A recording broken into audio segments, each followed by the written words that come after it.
और बड़ी खबरों में कई सारी बड़ी बात को आपको बताएंगे, लेकिन उसके पहले एक बड़ी खबर आ रही है और बड़ी खबर यह है कि पटना गांधी मैदान विस्फोट केस में 4 दोषियों की मौत की सजा उम्र कैद में बदल गई है। हाई कोर्ट ने यह फैसला सुना दिया है।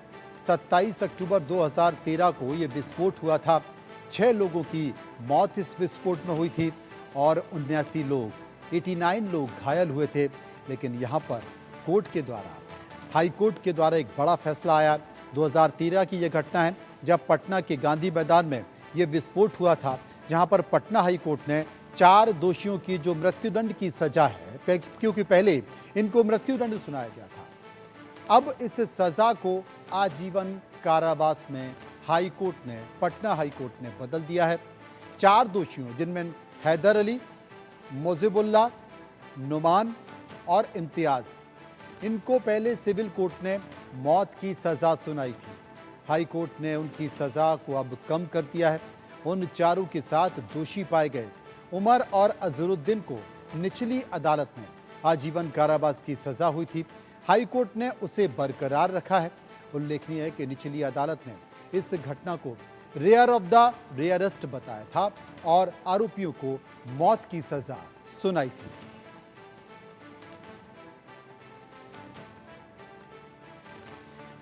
इसी खबर पर बात करने के लिए हम रितेश मिश्रा के पास चलेंगे और विस्तार से समझने की कोशिश करेंगे कि आखिर ये पूरी घटना क्या है और घटना के साथ अगर हाईकोर्ट ने अपना फैसला बदला है, निचली अदालत का फैसला बदला है, तो आखिर क्यों बदला है। रितेश हमारे साथ मौजूद है। रितेश, क्या पूरी खबर है, विस्तार से दर्शकों को समझाएं।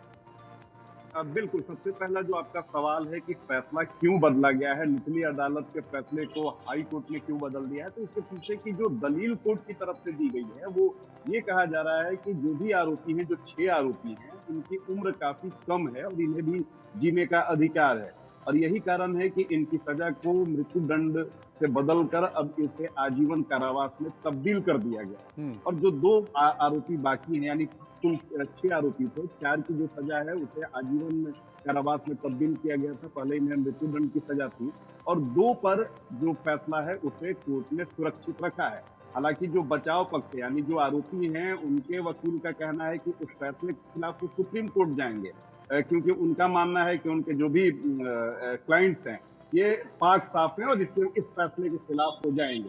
लेकिन अब हाई कोर्ट के फैसले पर सवाल उठ रहा है और जो इसमें जो पीड़ित पक्ष है वो भी इस फैसले के खिलाफ अब माननीय सर्वोच्च न्यायालय में जाने की तैयारी कर रहा है।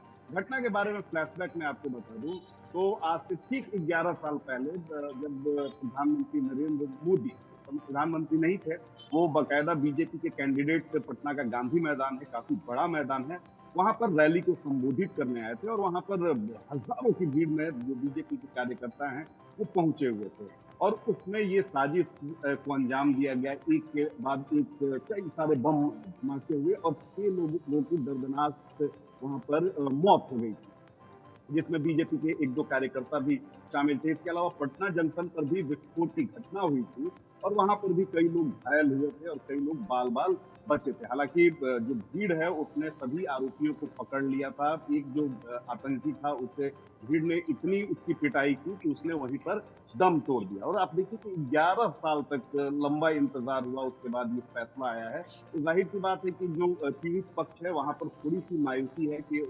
जो लोग हैं उनकी नरेंद्र मोदी को सुनने गए थे और उनकी दर्दनाक मौत हो गई थी। तो इसको लेकर अब यहाँ पर काफी इस पर राजनीतिक आरोप प्रत्यारोप भी शुरू हो चुका है और क्योंकि कोर्ट का मामला है लिहाजा सभी लोग बच बचाकर इस पर अपनी प्रतिक्रिया दे रहे हैं। लेकिन जो पीड़ित पक्ष है उसने भी अब तैयारी कर ली है कि वो आगे इस फैसले के खिलाफ जाएगा। अब देखने वाली बात होती है कि आगे जब ये पूरा मामला बढ़ता है तो फिर उसका क्या कुछ होता है। लेकिन ये घटना जो है आपने बिल्कुल कहा, बहुत बहुत शुक्रिया करेंगे रितेश का। रितेश विस्तार